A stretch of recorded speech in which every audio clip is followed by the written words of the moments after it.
Mimi naitwa Profesa Ponari Kamwabwa, ni makamu mkuu wa Chuo Kikuu cha Afya na Sayansi Muhimbili. Kuanzia jana tarehe 18 mpaka leo tarehe 19 mwezi Juni 2025 tulikuwa na kongamano la kisayansi ambalo ni kongamano la 13 kwa Chuo Kikuu cha Afya na Sayansi Muhimbili. Madhumuni ya kongamano hili ilikuwa ni kukutana wadau wa tafiti ili kuwasilisha matokeo ya tafiti mbalimbali ambazo chuo chetu kimefanya kwa kushirikiana na wadau mbalimbali. Kama ulivyoona jana asubuhi tulikuwa na ufunguzi ambao ulifunguliwa na Mheshimiwa Waziri Mkuu wa Jamhuri ya Muungano wa Tanzania, Mheshimiwa Kassim Majaliwa. Na baada ya hapo tulikuwa na mawasilisho mbalimbali ambayo tunaendelea naye mpaka leo. Kwa hiyo hii tumefunga hilo kongamano. Lakini kulikuwa na mawasilisho mbalimbali. Sisi kama Chuo Kikuu cha Afya, tafiti zetu pamoja na washirika wetu zinalenga masuala mbalimbali ya afya, ikiwemo matumizi ya dawa, magonjwa mbalimbali, mifumo ya afya, matumizi ya teknolojia kwenye afya, matumizi ya akili mnemba na mambo kadhaa katika masuala mbalimbali. Kwa hiyo yamewasilishwa matokeo ya tafiti. Tulikuwa na kamati ya kuandika yale ambayo tunaona yanahitaji kupendekezwa na baadaye kuyapeleka kwa watunga sera. Kwa hiyo kamati itakaa yale ambayo tumeyaona sasa yanabidi yapelekwe kwa mfano kwenye wizara yenye dhamana ya afya, labda elimu ya juu na taasisi mbalimbali yatapelekwa kule. Na lengo ni kwamba yale ambayo mapendekezo tumeyatoa, na haya ni mapendekezo vile vile yameangalia na watafiti wengine duniani kote. Kwa sababu unajua magonjwa hayana mipaka. Sema mnatofautiana labda ukanda, labda na ile level ya maendeleo na mifumo ya afya. Kwa hiyo tutaandaa hizo na tutahakikisha kwamba zinafikia watunga sera kwa ile lugha ambayo itaeleweka. Kwa kuhudhuria kongamano hili la 13 la kisayansi la MUHAS. So matarajio ya serikali baada ya mkutano huu ni kwamba yale maazimio ambayo tunaenda kuyafanya yataenda kufanywa kazi. Kwa hiyo kuna tafiti nyingi kama mlivyoona, kuna presentations zipatazo kadri 200 zote zikieleza tafiti mbalimbali ambazo zimefanyika.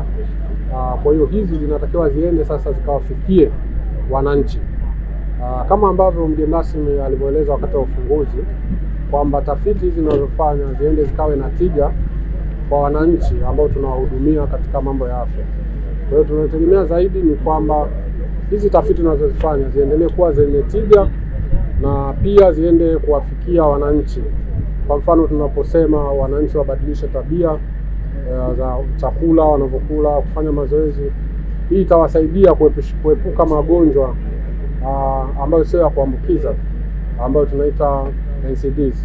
Kwa hivyo hili ndio kusudio letu kwamba tuwafikie wananchi na hizi tafiti zetu ziweze kuleta mabadiliko chanya kwenye afya ya jamii. Yaani baada ya kongamano hili kufanyika, tunatarajia innovation kutoka kwa wanafunzi zizidi kuongezeka, hasa kwa upande wa kugundua vitu. Kwa mfano tumeona katika haya makongamano wanafunzi wametoa vitu walivyonavyo, ukiangalia kwenye zile tafiti ambazo walikuwa wanazifanya. Ukiangalia pia tumezidi kuhimizwa wanafunzi kuengage kwenye kuinnovate vitu. Kwa wanafunzi natoa wito kwao wazidi kujifunza namna ya kutafiti vitu mbalimbali na kuweza kuwasilisha kwenye kongamano makubwa kama haya, ili jamii pia iweze kujifunza vitu mbalimbali kutokana na sisi wanafunzi. Kutokana na kozi ninayosoma ya sayansi ya mazingira, nimejifunza vitu vingi, ikiwemo ni pamoja na kufanya risk assessment, ambako kuna moja ya session zilikuwa zinatolewa kwenye hall mbalimbali kwenye venue.